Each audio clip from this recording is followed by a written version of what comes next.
Hey guys, welcome back to the channel. तो आज हम पढ़ने वाले हैं द्विघात समीकरण। द्विघात समीकरण क्या होता है और पूरा इसमें चैप्टर हम समझेंगे। एक ही वीडियो में मैं कवर करा रही हूँ तो थोड़ी सी वीडियो लेंथी हो सकती है। द्विघात समीकरण, घात का मतलब क्यूब हो सकता है या फिर स्क्वायर हो सकता है, और द्विघात यानी कि दो की घात, यानी कि स्क्वायर वाले क्वेश्चन। जिस समीकरण में स्क्वायर आएगा उसे हम द्विघात समीकरण के अंतर्गत लेंगे। अब द्विघात समीकरण चैप्टर तो डायरेक्ट दे दिया, बट अब इसमें हमें पढ़ना क्या है, तो हमें मेन पढ़ना होता है द्विघात समीकरण में मूल क्या होती है।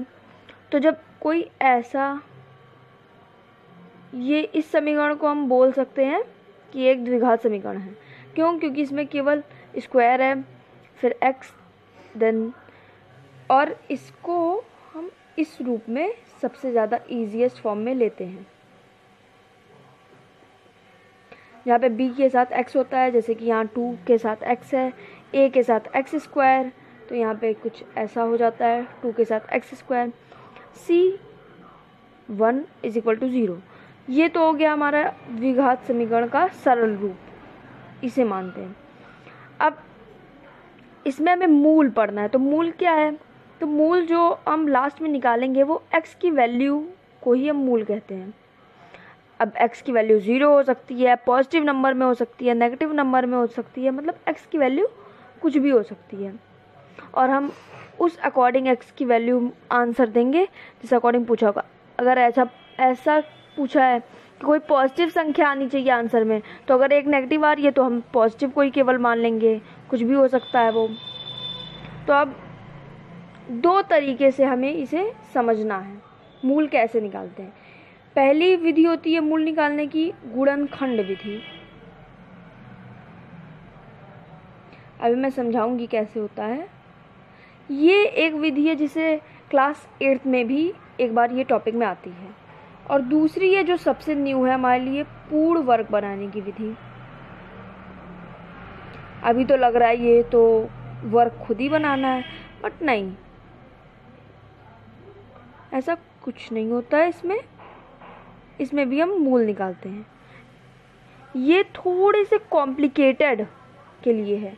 ये गुणनखंड विधि ऐसे इजी में यूज़ हो जाती है, बट पूर्ण वर्ग विधि में कुछ डिफ़िकल्ट, मतलब अगर बाई में दे देता है कोई वैल्यू या कोई, तो उसमें पूर्ण वर्ग बनाने की विधि ही हमें यूज़ करनी पड़ती है, बिकॉज गुणनखंड विधि एक टाइम के बाद थोड़ी सी हमारे लिए वर्कफुल नहीं होती है। तो पहले हम गुणनखंड विधि को अच्छे से समझ लेते हैं विद एन एग्जाम्पल। गुणनखंड विधि यानी कि यहाँ पे गुणनखंड यानी कि कुछ एलसीएम या गुणा वाला फीलिंग होगी।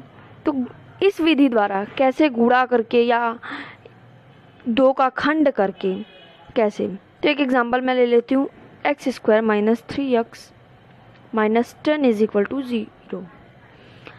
अब इसको अगर हम इससे कंपैरिजन करें, प्लस माइनस कुछ भी हो सकता है, और bx - c = 0, तो यहाँ पे b = 3 आ रहा है, a = 1 और c = 10। मतलब ये तो हमें पहले से ही सिंपल फॉर्म में दे दिया है। कई बार होता है इसे दूसरे रूप में भी दे देते हैं, थोड़ा सा डिफ़िकल्ट करके, बट उससे कोई प्रॉब्लम नहीं होती है। तो ये तो इजी फॉर्म में बिल्कुल हमें दे दिया गया है। अब इसे हम सॉल्व कैसे करेंगे, तो यहाँ पे जो हमने गुणा और खंड देखा था, खंड हमें करना होता है हमेशा x की वैल्यू को, और गुणा a × c का करना होता है। a × c = लाइक हम मान लेते हैं x और y आएगा, और x में से y को माइनस करने पे या y में से x को माइनस या कुछ भी प्लस करने पे b की वैल्यू आनी चाहिए। जस्ट लाइक इससे हम देख लेते हैं, अगर हम 10 को ऐसे तोड़ें, अब यहाँ तो 1 है तो 1 × 10 हो जाएगा, तो 10 ही आएगा। ऐसे तोड़ना है कि उसको प्लस या माइनस करने पे 3 आए, तो अगर हम 5 × 2 या फिर ऐसे भी ले सकते हैं, हम एलसीएम करके जल्दी निकाल सकते हैं अगर इजी लगे तो। वैसे अगर छोटी वैल्यू है तो ऐसे भी निकल जाता है। तो एक्स स्क्वायर माइनस, हमें सिंबल भी माइनस लाना है, तो -5x प्लस 2x कर दें और -10 इज इक्वल टू 0 कर दें, तो माइनस प्लस तो माइनस हो जाएगा और 5 में से 2 गए तो -3x आ जाएगा। तो मतलब इसको हमने इजी सॉल्व कर लिया ऐसे फॉर्म में। अब ये डिफरेंट फॉर्म में आ गया, अब ये कहीं नहीं है। अब इसको अगर हमें कॉमन लेना हो इन दोनों में से, अब हम इसको अलग और इसको अलग कर देंगे। तो अगर हमें कॉमन लेना हो तो क्या लेंगे, एक्स स्क्वायर था, एक्स कॉमन आ गया, एक्स -5 आ गया, प्लस यहाँ पे 3 था, 2 था, तो 2 कॉमन आ जाएगा यहाँ पे और x -5 आ जाएगा। दोनों में हमेशा सेम वैल्यू होनी चाहिए, यानी x -5 ब्रैकेट में हमेशा दोनों में सेम वैल्यू होनी चाहिए। तो x -5 1 आ गया हमारा और x + 2 1 आ गया हमारा। अब दोनों को हम 0 के कंपैरेटिवली रख देंगे, तो x -5 इज इक्वल टू 0 रखेंगे, यहाँ से आ गई हमारी x is equal to 5 value, और x + 2 इज इक्वल टू 0 रखेंगे तो x -2। दो मूल हमने निकाल लिए और इस ऐसे नॉर्मल हम 2 ही मूल निकाल सकते हैं। ये तो हो गया गुणनखंड विधि, बस इतनी छोटी विधि थी ये गुणनखंड विधि, और इसके हमें 2 से 3 नंबर एग्जाम में मिल जाते हैं। तो अब हमने गुणनखंड विधि को खत्म कर लिया। अब गुणनखंड विधि के बाद आता है पूर्ण वर्ग बनाने की विधि। ये इसमें तो केवल डायरेक्ट हमने गुणनखंड विधि पढ़ ली, बट पूर्ण वर्ग बनाने की विधि के अंदर भी हमें 1 से 2 टॉपिक पढ़ने होते हैं। पहला टॉपिक होता है विविक्त कर, जिसे हम इंग्लिश में बोलते हैं डिस्क्रिमिनेशन, और सेकंड जो होता है हमारा, इसी पूर्ण वर्ग बनाने की विधि से ही एक फॉर्मूला निकला है जिसे हम द्विघाती सूत्र बोलते हैं। एंड सबसे कह सकते हैं मेन पार्ट तो पूर्ण वर्ग बनाने की विधि भी है, जो कि सबसे ज़्यादा नंबर की है, लेकिन द्विघाती सूत्र पे ही सबसे मेन द्विघात समीकरण चैप्टर बेस्ड है। तो अब हम पहले विविक्त कर देख लेते हैं।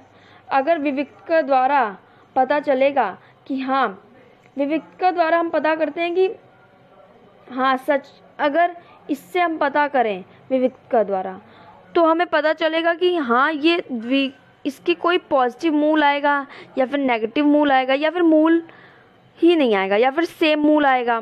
तो इससे हम ये पता करते हैं, और जब पता कर लेंगे तब हम पूर्ण वर्ग बनाने की विधि द्वारा सॉल्व करते हैं। तो विविक्त कर पहले छोटा सा टॉपिक है, उसे हम देख लेते हैं। अब हम यहाँ देख लेते हैं विविक्त कर के बारे में।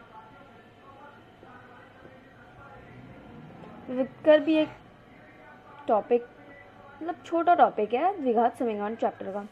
विविक्त कर में 3 मेन चीज़ आती है। पहला तो b², ये तो सब में है,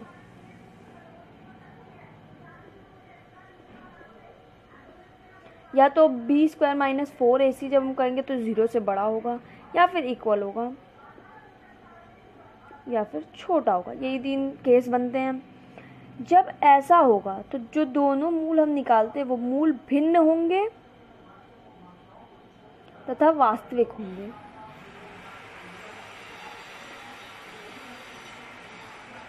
अगर ऐसा होता है तो मूल वास्तविक तो होंगे परंतु समान मूल होंगे।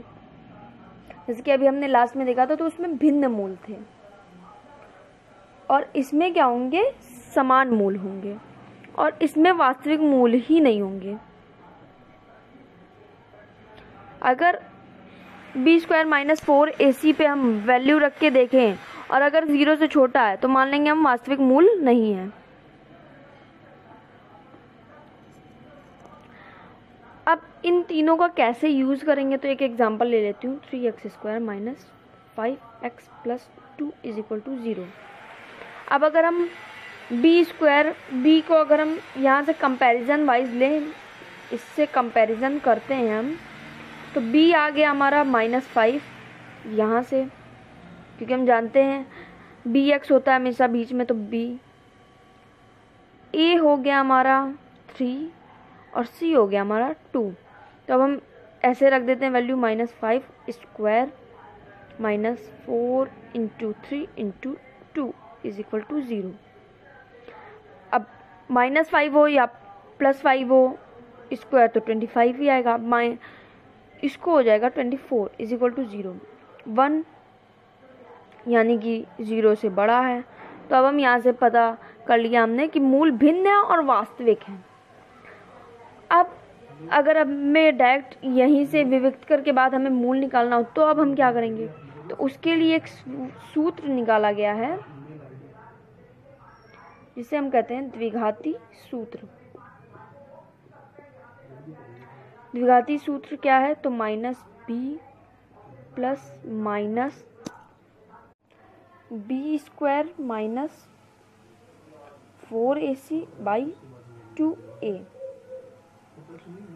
अब इस सूत्र से पहले हमने विविक्त का द्वारा पता कर लिया कि मूल भिन्न तथा वास्तविक है। अब इस सूत्र को लगा के हम डायरेक्ट यहाँ से मूल निकाल सकते हैं। तो हर जगह इसकी वैल्यू रख देते हैं। हमें पहले ही हमने कंपैरिजन तो कर ही लिया, अब वैल्यू केवल रखनी है। तो माइनस और पहले से भी माइनस था तो ये प्लस हो जाएगा बाद में।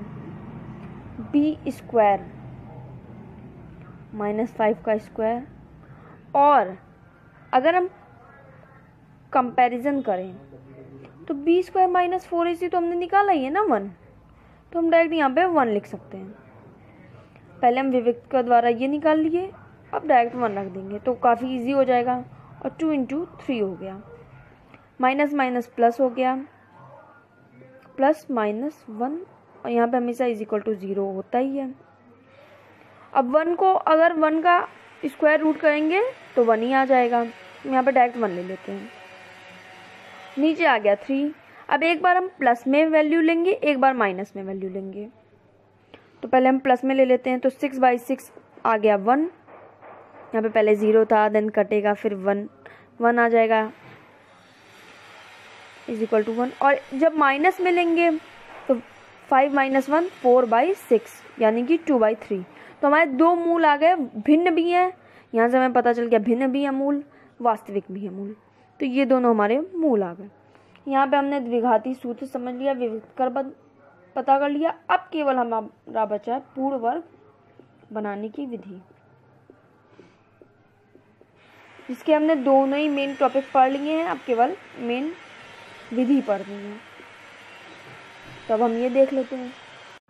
अब हम पूर्ण वर्ग बनाने की विधि समझ लेते हैं। बहुत ही इजी है बट थोड़ा सा इसे अनकॉमन माना जाता है। तो मैंने यहाँ पे 2 स्टेप लिख दिए हैं। ये दोनों स्टेप करने के बाद बिल्कुल इजी क्वेश्चन में सॉल्व हो जाता है। तो ये दोनों स्टेप अगर हो सके तो आप लर्न भी कर सकते हो, अगर आपको बहुत कन्फ्यूज़न होती हो पूर्ण वर्ग बनाने की विधि में। तो एक्स स्क्वायर के गुणांक से सभी में भाग दें तथा समीकरण में गिनती को RHS में भेजें।